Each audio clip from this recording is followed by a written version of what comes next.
I'm often asked, why do young actors have to be interested in Shakespeare?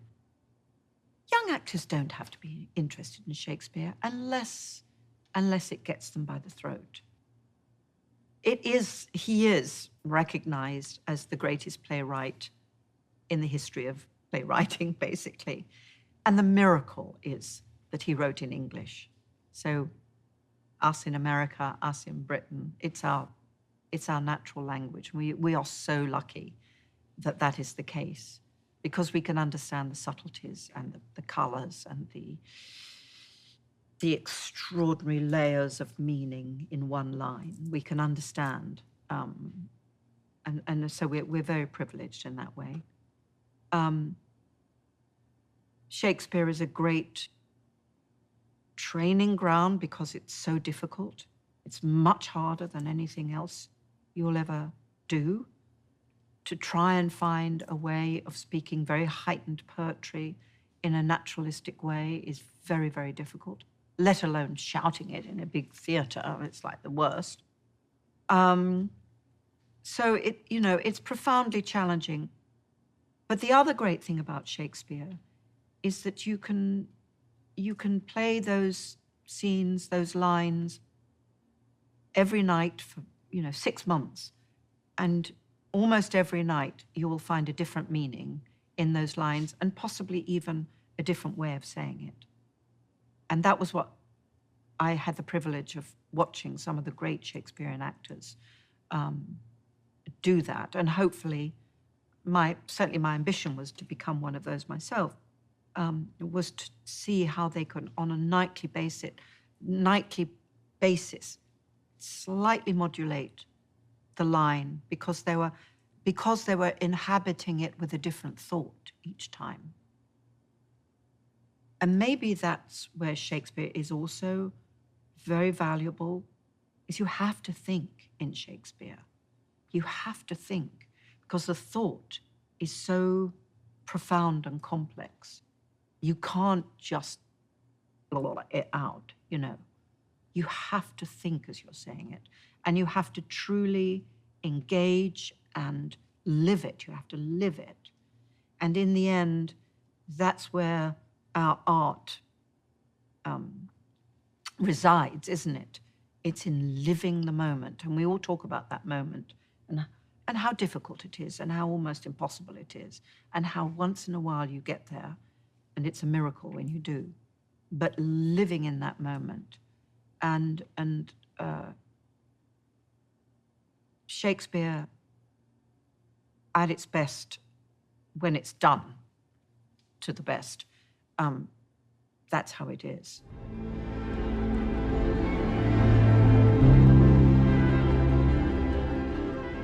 I thought to work, we could work on a little piece of Shakespeare, a famous speech. I'm sorry, I'm going to take this sticker off.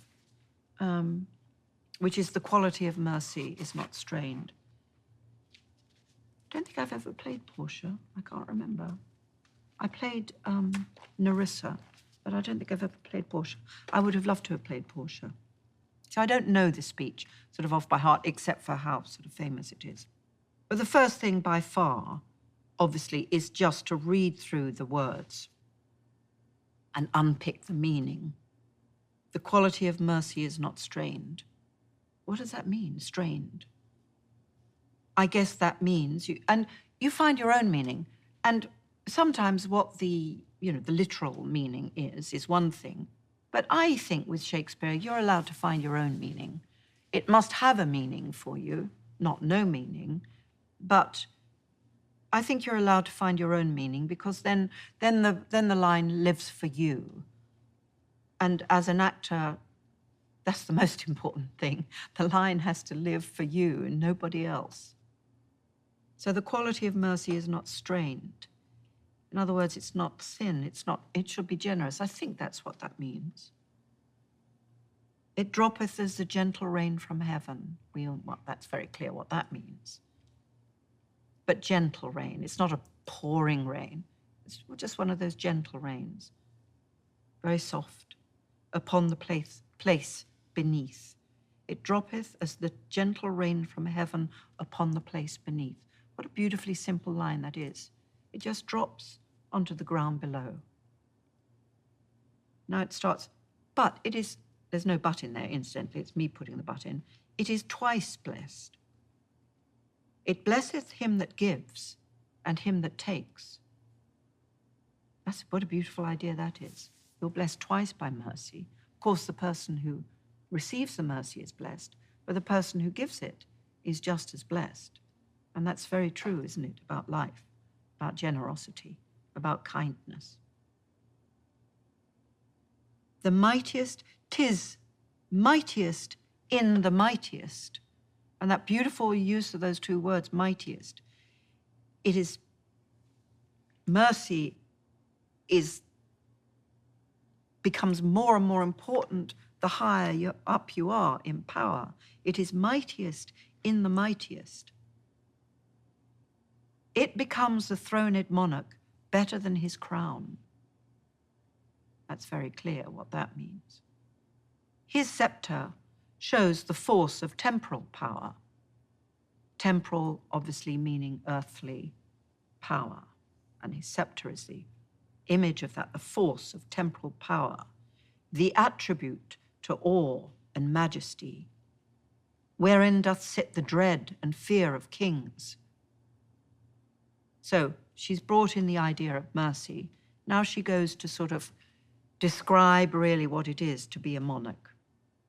His scepter shows the force of temporal power, the attribute to awe and majesty, wherein doth sit the dread and fear of kings. So she's setting up this huge, the mightiest of the mightiest, the hugely powerful king. But mercy is above this sceptered sway. In other words, mercy is more powerful than the most powerful king.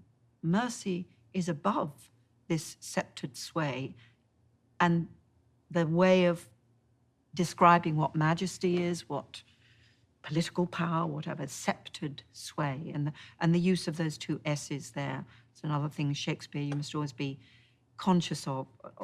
You know, he very often uses words with the same consonant to give it a poetic lift or a particular feeling.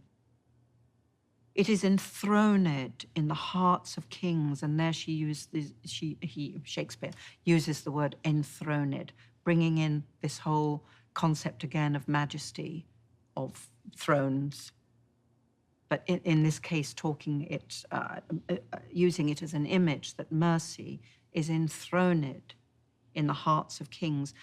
It is an attribute to God himself. And earthly power doth then show likes God's, excuse me, because I don't know the speech, then earthly power and earthly power doth then show likes God's when mercy seasons justice. In other words, well, basically what it says, which is earthly power, the power of kings and presidents, is the most like God's power, is most godlike when it shows itself to be merciful. Therefore, Jew, though justice be thy plea, consider this, that in the course of justice, none of us should see salvation. Think about this, merchant of Venice. You are asking for justice, but think about this, that really, if we were all before the ultimate court of justice, none of us, in other words, we're all guilty. We're all guilty, or in one way or another. We do pray for mercy, and that same mercy doth teach us all to render the deeds of mercy. So, because we're asking for mercy for ourselves, that very fact should teach us how to be merciful to others. We're asking for mercy for ourselves, so why not be merciful to others? I have spoke thus much to mitigate the justice of thy plea, which, if thou follow this strict court of Venice, must needs give sentence against the merchant here.